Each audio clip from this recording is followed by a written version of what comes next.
Hello and welcome. Now, the Bank of Ghana on Wednesday tightened rules on the operations of foreign currency denominated account. This, according to the central bank, is aimed at stemming the currency depreciation today. The governor, Dr. Kofi Wampa, emphasized these rules recommended by the Monetary Policy Committee of the bank at the briefing with the media. The new measures, which the governor says are to be implemented immediately, require foreign exchange purchased for the settlement of import bills to be lodged in a special margin account that must be drawn within 30 days. In addition, the bank has scrapped transfers between foreign currency accounts and also directed at the proceeds from export should be converted into cedis within 5 working days of some financial analysis of the view. These directives are the right things to do, and that the solutions to the cedi problem are long-term structural and short-term current foreign exchange act induced in the act. Directives seek to the remedies and errors in foreign exchange. Now, this has created a lot of brouhaha as to whether it's right or wrong. With me in the studio today is Kevin Adakwa, who is a financial analyst, and joining me on the phone later is Robert Osei-Darko, Dr. Robert Osei-Darko, who is a fellow at the Institute of Statistical, Social and Economic Research. It's going to be entertaining, educative. My name is Nana Sakwa, and this is PM Express.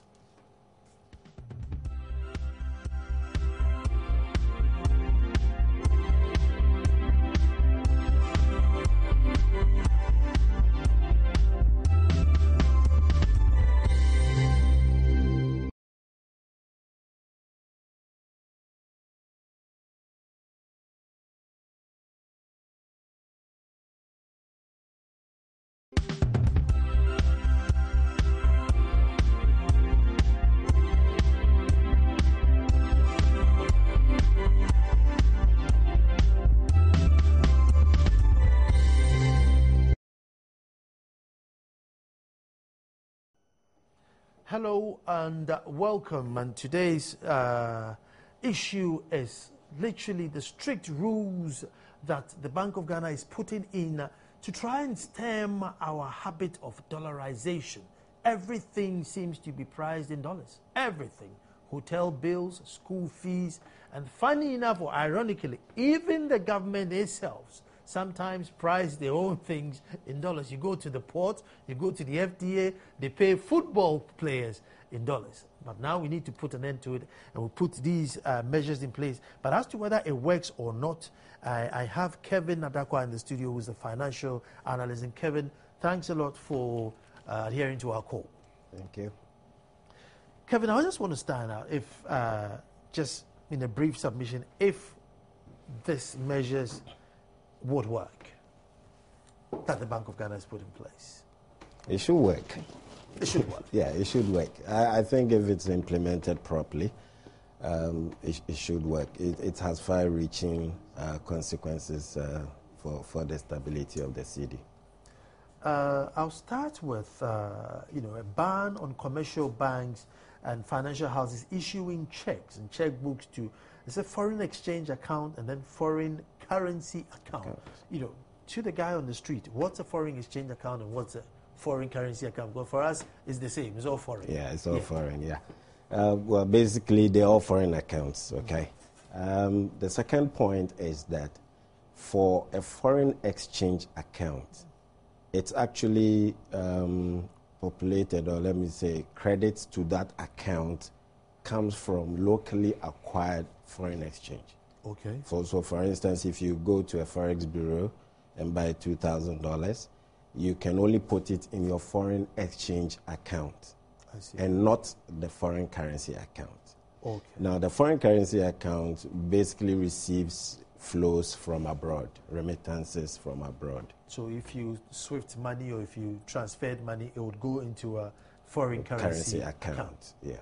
And or if you exported some goods or services and you receive foreign currency, it comes into your foreign currency account. So Bank of Ghana is saying you can operate these accounts, but you can't have checkbooks for it. That's it.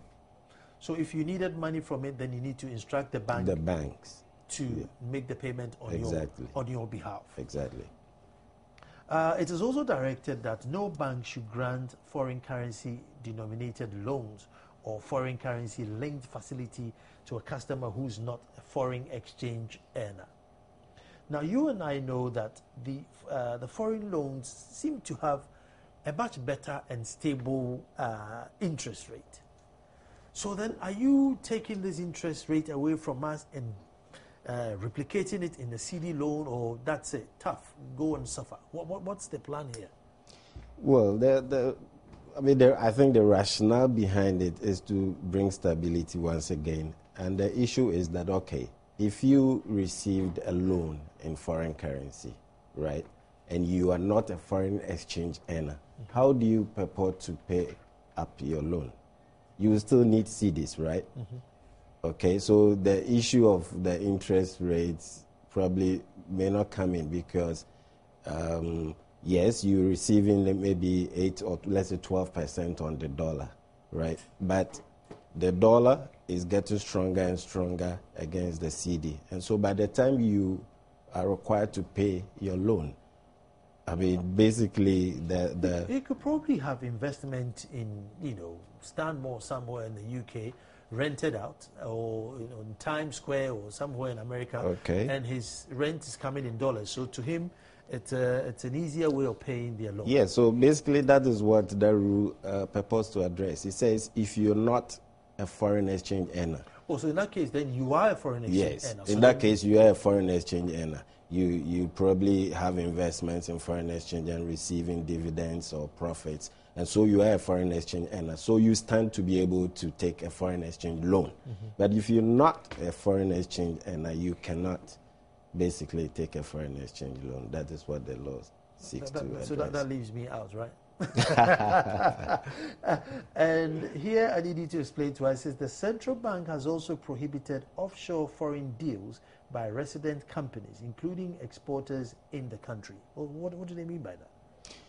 Well, there have been situations where you can have local companies who, by dint of what they do, have access to foreign exchange. And so instead of the foreign exchange coming into their accounts into Ghana, it doesn't even come at all. They transact a deal with somebody else, a foreign company, and then transfer the funds to that company without the funds coming to Ghana. So those deals persist. So let's break it down. So Yeah. I probably supply coffee from Kenya to London, but I'm in Ghana. And so when the UK customer pays me my money, I just lodge it in an account in UK. It doesn't come to Ghana. Is that what they're talking about? Yeah. I mean, there are several variations of that. No, I just want to find out with the offshore deal. I mean, how does it affect the CD? Because it doesn't affect the CD. I mean, I buy the stuff from Kenya, send it to UK, they pay me there. I keep my money. How does if you're talking about from Kenya to UK, probably that may not. But if you, let's say, exported goods from here, right, from Ghana to the UK, then it behooves of you to make sure that the proceeds of those goods that you exported comes back to the country. That is what the central bank is seeking to make sure happens. How do you regulate that? I mean, are we just going to base on trust that it's going to come knocking your door and say, well, I took 2 tons of coffee? No, yeah, there should be documentation for everything. For instance, you cannot just import, by just picking up a phone or going abroad and then bringing in goods. No, you should have an IDF. You should have, all those documentation to support your imports. It's the same for exports. You should have documentation for exports. So there should be records that show what has been exported and what is being imported. So that shouldn't really be a problem. So far I've gotten all your explanation, but as for this one, I'm struggling a bit. Which one? This offshore foreign deals by resident companies, including exporters. Look, okay, let me give you another example. I mean, let's say you need $20,000 to buy a car, right? Sure. You go to your bank and they said we don't have dollars, right? So you have a chat with me and I say, okay, I can get you dollars offshore. All you need to do is to pay me here, right? And that is going on. Okay. So that is one way of trying to stem that too. Trying to stem that. The other thing which I think I'm sure should have been a law ages ago is over the counter, not more than $10,000 and only for the purposes of travel. Yeah. Only for the purposes of travel, not more than 10, and obviously with relevant IDs and everything backing it. Okay. Are the banking institutions going to now take advantage of the cashless, banking system, rather than everything being in cash? But even that, I wonder how that is going to work, because you still can't trade in dollars, so it just has to be the CD equivalent. Yeah, well, I mean, for travel, I mean, if you're traveling, obviously you have a passport, you have a visa, so you have a ticket, okay. So all these are documentation that the banks can check, right? And if they give you $10,000 for your travel, there ought to be a record that you've actually traveled. Otherwise, you can come back to the bank for another $10,000. So basically, I think that is what it seeks to address. You see. And in any case, if the banks are adhering strictly to these rules, nobody can cash, more than $10,000 across, the counters. Well, at the moment, I think if you need to carry more than 10,000, you just need to declare it. Below, you don't declare. I think that's the current law. If you're traveling and you're carrying more than 10,000, you declare. That's right. I think at the airport, to the immigration. I'm carrying more than that. And what then happens to this is, and I'm sure some of the exporters have raised these issues. You see, I think this rule has been is assuming that everybody is like Toyota Ghana or BMW Ghana, who goes to Bavaria, buys maybe $500,000 worth of cars. There's your money, I'm going. Okay. People literally look on eBay, Gumtree, and all these other little websites. I say, I'm going to buy this, buy that. So you open their container, there's a sofa in it, there's a motorbike, there's a wheelbarrow, there, this and that. Okay. And it's probably to the tune of maybe $150,000. How does that? Really? how does that person get money to shop? Because he's literally shopping about. He goes to a scrapyard, takes a couple of engines. He goes to a car boot sale, buys a couple of things. How does he shop? Well, basically.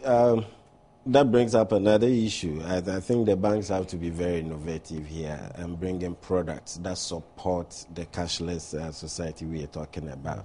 So in this case, something like a cash passport will be probably a solution to that kind of situation. So all you do is to make sure you pay in your cedis into that cash passport, and then you travel with a card. And so you go outside there, whatever car or whatever it is you want to purchase, you use the card to purchase, and that's it. So you do not physically need to take, cash on you. In fact, in South Africa, I spoke to one of my bosses, and he actually told me in South Africa, when you purchase goods and then you want to reclaim the tax, at the airport, they would calculate the tax refund to you, but they'll put it on a card. So you have to come back to Ghana, and then you slot it in an ATM machine, and you get your cedis. So it's not given to you in cash. Yeah, in cash. I was saying on the Super Morning Show, because the UK, they passed a similar law, but that was for money laundering. Okay. So you could spend any amount on a debit card, but on a credit card, I think the maximum was like 1,500 or something, very small on a credit card. Okay. And there were lots of people who had money on credit cards but not in their debit card, and you couldn't spend it. And cash, as for cash, it was a no-go area. You couldn't spend it. So it was quite a problem for people who, I was in the auto industry. So it's quite a big problem, because somebody's going to buy a car for like 30,000, and he's got lots of money on their credit card and they have cash. you cannot sell the car. They need to go and bank it and then use a debit card.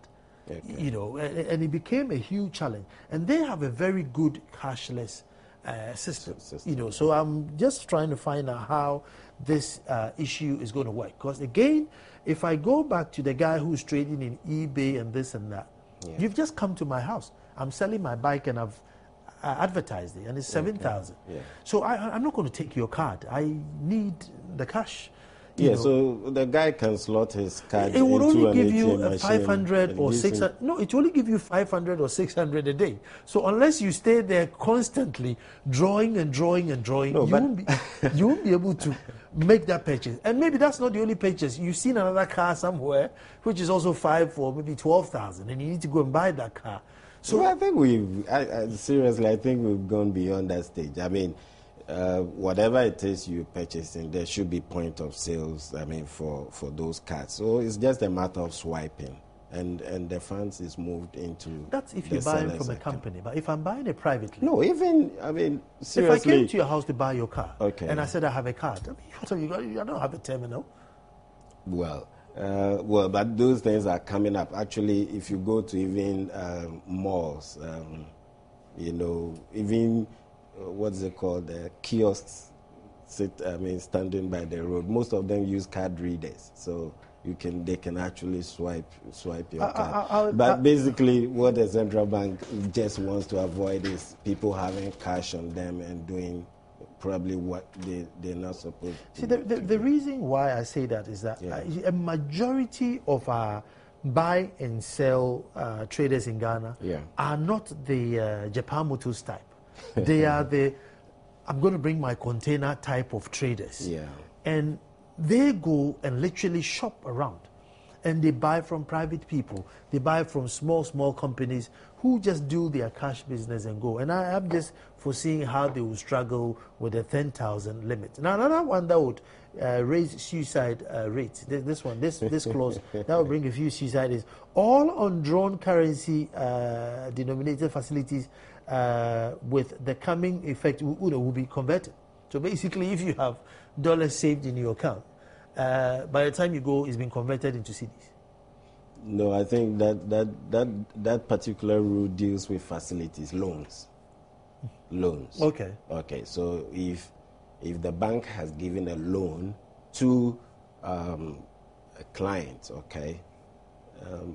and that particular loan has not been, if you say, let me put it for lack of a better word, have not been utilized or drawn, then the loan will be converted into cedis. That is what that rule purports to say. So that means that your interest rate then automatically changes. You'll be at a disadvantage then. Why do you say that? Because I borrowed the money at, let's say, like it's 12%. Yeah. Now you change it and it move me to maybe 25% because now I'm paying cedis. And because it's a dollar, and because it's a dollar rate, you would then convert it, to the higher side and rather not the lower side, and then all of a sudden my loan is, almost doubled. Yeah. At the beginning of our conversation, I think this came up. So the issue is, so it moves from 12% to 25%, right? Mm-hmm. For someone who, if you like, is a foreign exchange earner, that should not actually worry him, because he also has inflows in foreign exchange. Okay, let me acknowledge Dr. Said Dako. Doctor, good evening and welcome to the show. Hello? Have I still got Doctor on the line? Okay. I think we'll drop the call. So, that's what I'm saying. So let's say I borrowed $1,000 in a loan, and I am paying. If I come back and they convert that $1,000, now they're going to convert it to 2.6. They're not going to say, you're now selling it, so maybe take it at 2.50. They'll give me the highest rate, convert it to the highest rate. And then I need to now go and find CD to come and pay it at a higher interest rate. Now it's penalizing. at least I should finish paying this loan, and I can't come back and take more, more loans in the dollars. But to convert my loan midstream, that's change. That's drastic. Well, in a way it is, but that shows you the seriousness with which the central bank is looking at tackling this CD issue. It looks a bit draconian, but basically that is what it is. The other. Okay, I think I got Dr. Sedaku on the line now again. Hello, doctor. Hi. Good evening, and sorry to keep you waiting on the line. No, that's okay. Very good. Good evening. I hope you followed our conversation, me being all as skeptical as I can be. Actually, no. Oh, good. Let me hear you. I haven't followed the conversation at all. Okay. We're looking at these measures in which Bank of Ghana is bringing in to regulate the CD. Now, you've been into research. First of all, I just need to find out how much do we need in dollars in a year or a month? How do we even know that we are running short or we need more dollars than? How do we know? To be very honest, I don't know how we make the decisions on how much we need in a month or thereabouts. I presume that is an outcome of the market interaction between those who have the dollars and indeed, not just the banking system, but also generally those who have dollars to sell. Doctor, one thing is, with all these rules and policies in place, if you are Anglo Gold or Newmont or Toyota, Ghana, Nissan, Mercedes, you're fine because you deal with one big company. You can just write to the bank and say, look, transfer $500,000 to this client, my customer for me, and I'm done. But then if you are the average Joe, which is the majority, who goes to the continent, Korea, buying doors from here, engines from here, but you can only carry 10,000 CDs, $10,000, how are they going to cope? That section of the market, which is huge. I think that's a challenge. I think there is definitely a challenge because obviously, like you said, if you are the average Joe, as you say, and you need less than $10,000, then probably you do not have to necessarily worry because then you can actually go to the bank and then get that kind of cash. Hopefully. But if you are not and you need more than the $10,000, my hunch is that these average economic agents will actually go on to the black market. And so it's going to actually push, the demand for the black market, if you like, foreign currency up. But secondly, it is also going to create a wedge, if you like, or a larger wedge, what actually separates the black market and what actually will be pertaining in official sectors. But the other worrying aspect is the fact that once you push in some of these things, particularly the foreign currency to the black market, then it becomes even more difficult to regulate. But medium term, long term, there are implications also for the supply side of foreign currency. Now, you could think of potential savers who want to actually, who live in the diaspora and want to stay in Ghana. Clearly, if people are just holding the currency for speculative reasons, then they probably don't believe in the rate at which prices are going on. They're not comfortable with it, so they can then hold these things that are speculating them. So there is a whole array of concerns, if you like, from my perspective, which we need to think about carefully with this particular policy. Doctor, I'm going to take a break here, but when I come back, what I want you to address is, in order to stop the black market from flourishing, should the bank increase the amount that you can take? So let's say, if I am in Abosio Kain and I'm a trader and I can prove with my record that, listen, I've been traveling in the last 10 years and I go with X amount of money because I bring in X amount of good, should the laws then be lax so that I can travel with more money? Because like you're saying, if you don't allow me, I then have to go and find Seidu or Mohammed, right by the airport police station to give me the money I need to travel because business might go on. Stay tuned, and I want you to answer that question when we come back.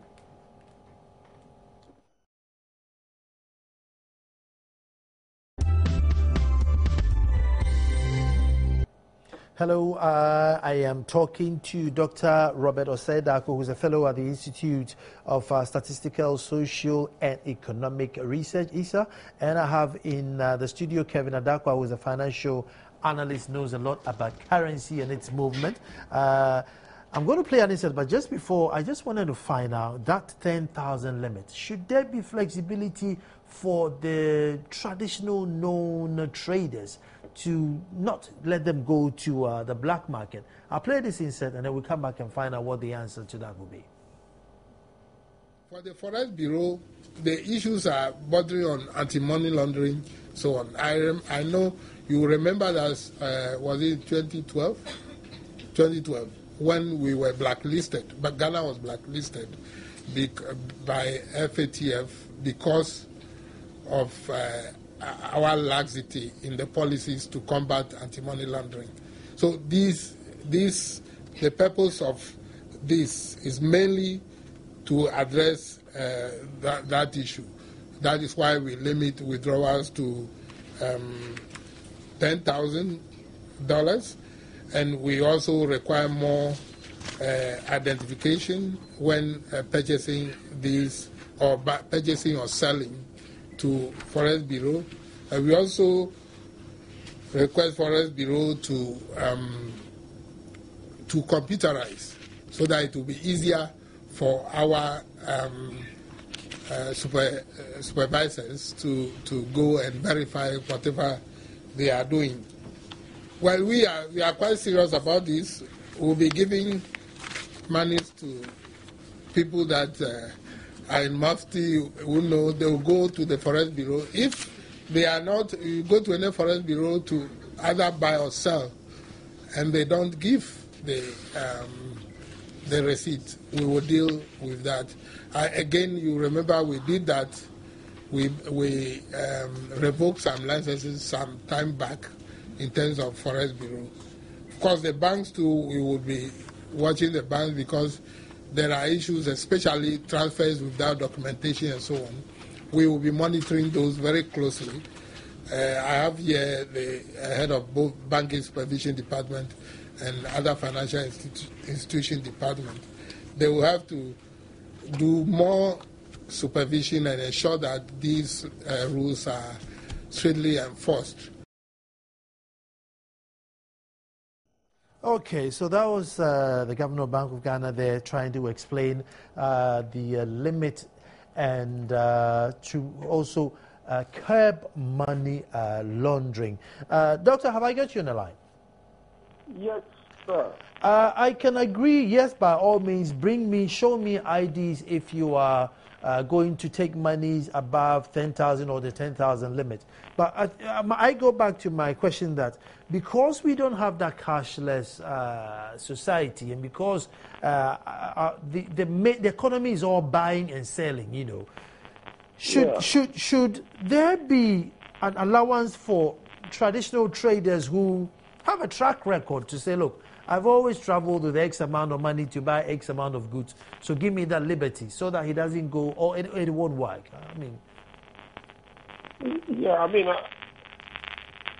Okay, hello? Yes, Doc. Can you hear me? Yeah, I can hear you. Yeah, so I definitely appreciate where you're coming from with respect to this question, but also, of course, in practice, one has to be careful that once you give the allowance to some and not to others, then there is potentially issues relating to abuse.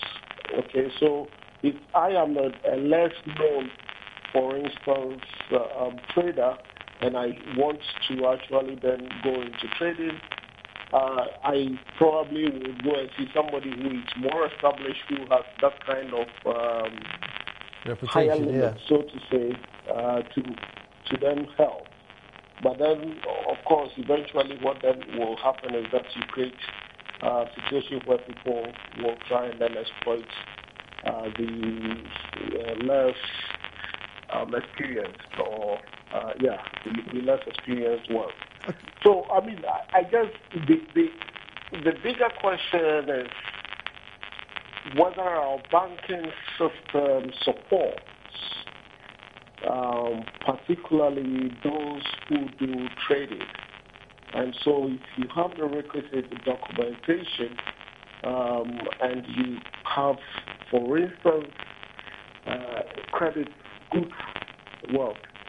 cards or debit cards with the requisite limits, then you could actually, in principle, travel outside and then use your cards if they will work.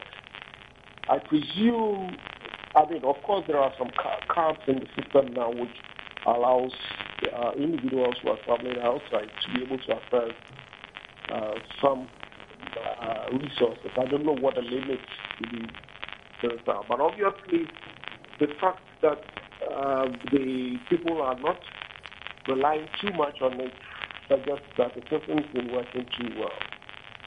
Doc, hold on for me. Let me bring Kevin here. Kevin, I can understand the Forex not selling more than 10,000.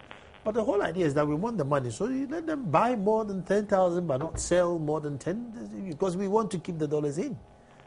I mean, so why don't we allow them to, buy in more than 10,000? Why are we capping the amount the Forex can take? You mean... As if I go into Forex Bureau now, I can only sell $10,000 as a maximum.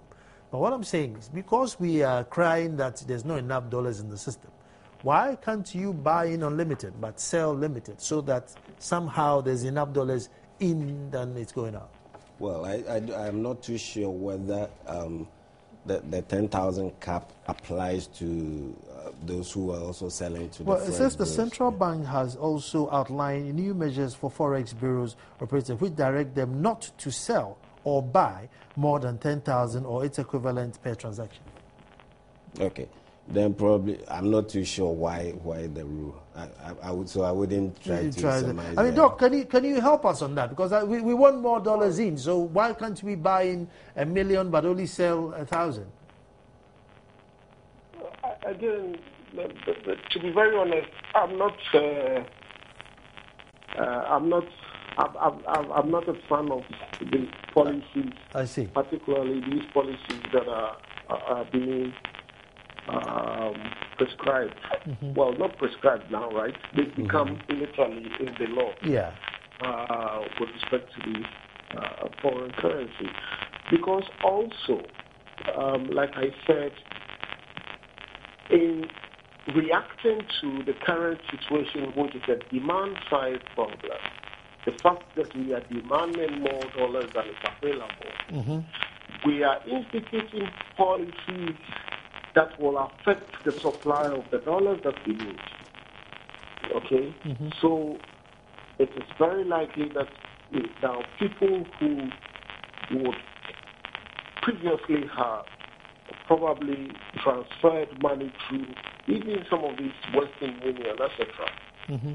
If the premium on actually holding the dollar and then going to the black market is very high, what it then means is that it makes sense for individuals or economic agents to try and then get hold of the dollar or pound or whatever currency, go onto the black market, and then take advantage of the premium that you would get.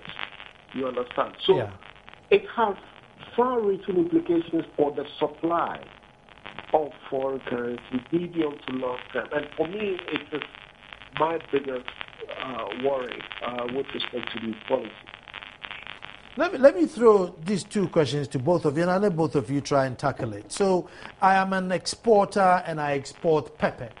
So I come to the bank and buy my dollars at maybe 2 cedis, 50 pesos to $1, and I get my 1,000 cedis and export my peppers. I make, let's say, a $200 profit. So I bring back $1,200 into the bank. In converting it, they're not going to give me 250. They're not going to give me maybe 2 cedi, 30 pesos. So I've always lost some of my profit into the conversion rate. By the time I go to the bank to take my money out to send my next load of pepper out, the dollar is now maybe 255 or 260. So I'm then now losing another 10 pesos, and then I export it. By the time I bring it back, they're not going to give me the same money. So by my 10th trip, I will have to be paying money to literally be exporting. If not, that's the case, then it means the consumer is just going to bear the brunt of it. But in his case, he hasn't got a consumer because, he's selling outside. What's going to? Let's Kevin start. Okay. Well, the other side of the coin also could be what you just described. He could have come in, and that actually is the situation now with the cedi depreciating, right? Exporters export when the price of, let's say, the dollar to the cedi is maybe 2.3, and by the time his export proceeds come in, the price is now 2.4, and so the exporter gains more cedis, right? Yeah. So basically what you're saying is the opposite of what is currently happening. No, but now the exporter has to come and change his money into cedis. First, he can come back and still hold the dollar. Yeah. But now, when he comes, he needs to convert it into cedi. Yes. He will not get the cedi. I mean, like if you bought it at 250, if you come back and you're coming to sell it, you can't sell it to me at 250. I'll buy it at you maybe 240. So you lose a bit 10 pesos. Okay. When you are going to send your next load of good, and the cedi is not 250 but 260, you then lose a further 10 pesos. But what I'm saying is, it could also be that the price will not be 260 but 230. 230. So I'm going to take a break and then I'll put the question to Doctor. Doctor has done the research because ever since I hear the cedi is depreciated 26,000% since Nkrumah left. So has there ever been a time where the cedi has appreciated? I'll take a break, and when I come back, Doctor will answer the question. Hold on.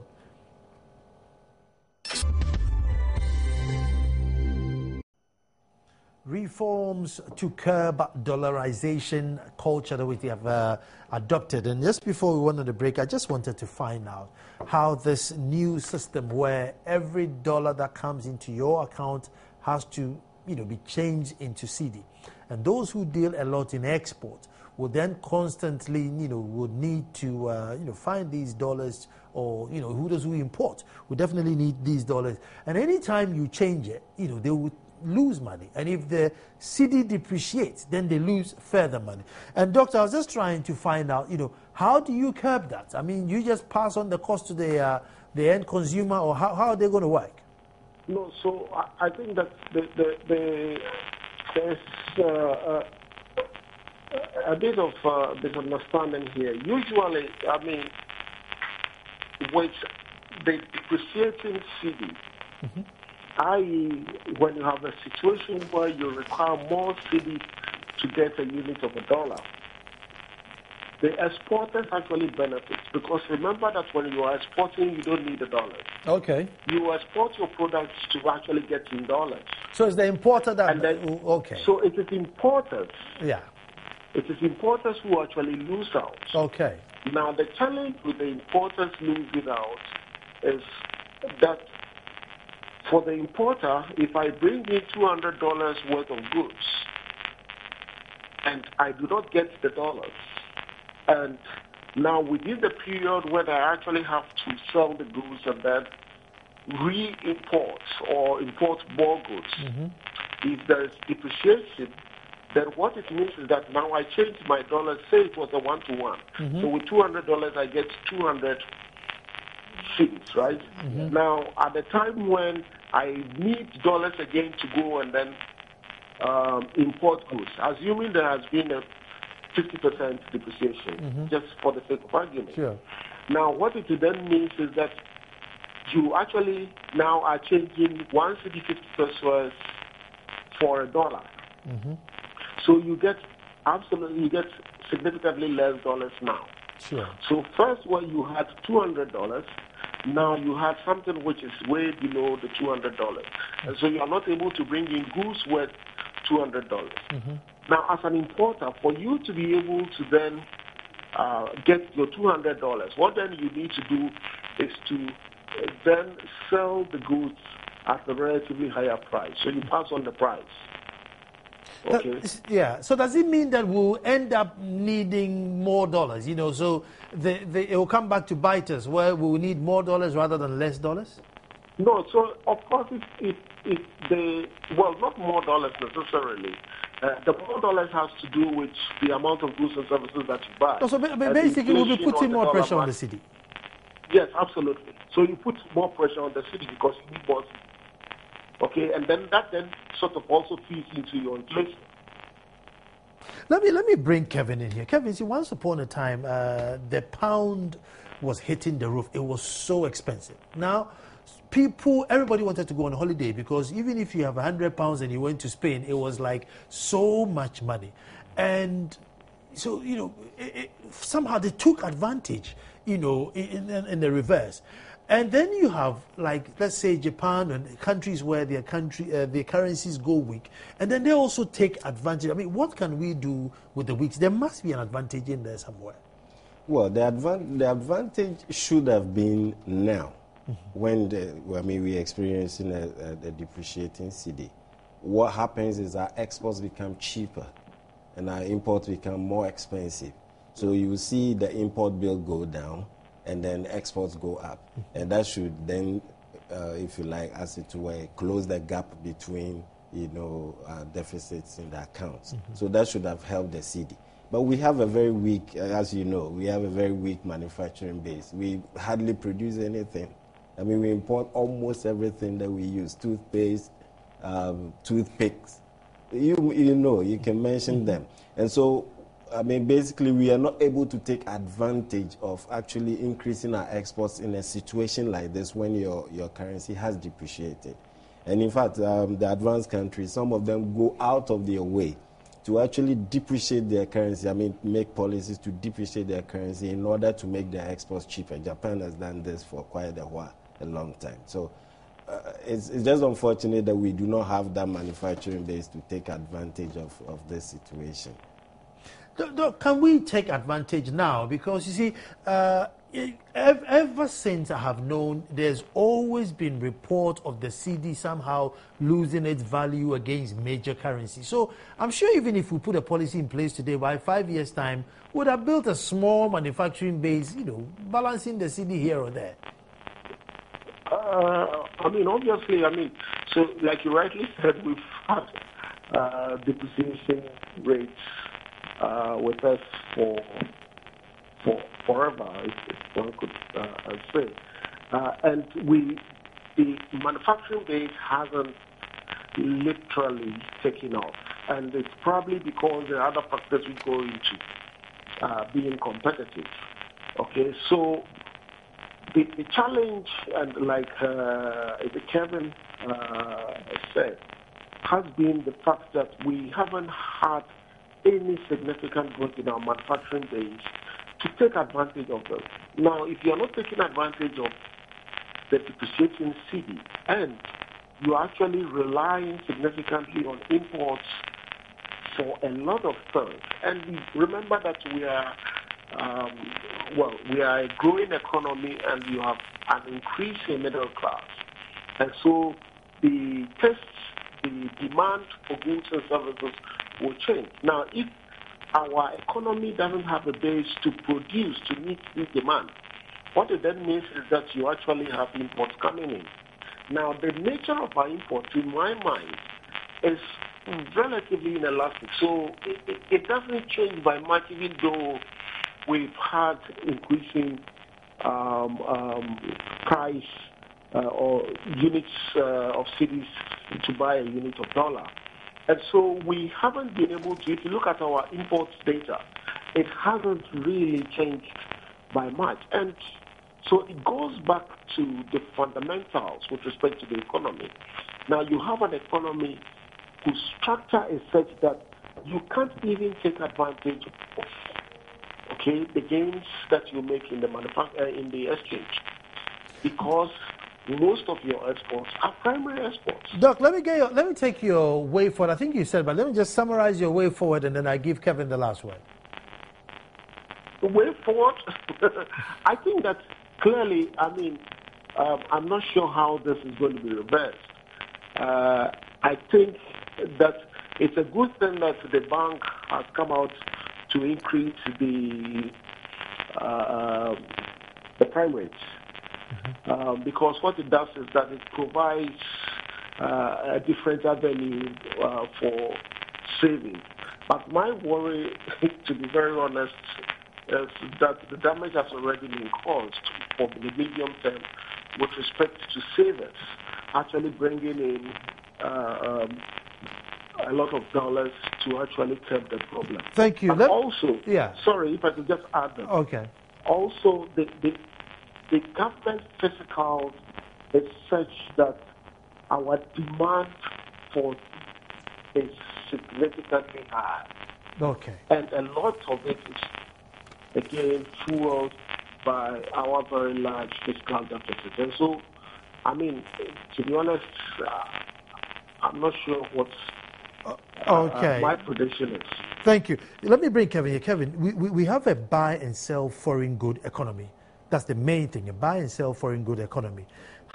No matter how much policy you put in there, how are they going to regulate and police this if the things you raised are not there, i.e. the manufacturing, the toothpick, the mouthwash, the toothpaste? We're going to import all this. What can the Bank of Ghana do? I feel he's in the middle trying to solve somebody else's problem. Well, you rightly said so. I think they're doing what they can. They're doing intervention. They just raise interest rates, as Doctor said, from 16% to 18%. So we need to basically look at medium-term, long-term issues like trying to, change the structure of our economy, trying to probably put in affirmative action to make sure that we can export more. If you look at the MPC minutes, you realize that non-traditional exports have overtaken cocoa now in terms of exports or value of exports. And so that's clearly an avenue where we can put in affirmative action, make sure that we increase our exports in that area. Kevin, thank you very much. That's Kevin Dakwa in the studio, financial analyst, knows a lot about currency. Dr. Say Daku spoke to us on the phone, a fellow at ISA. My name is Nana Ansako, and as I say, tomorrow we'll be back to do it all over again. Thank you very much for watching.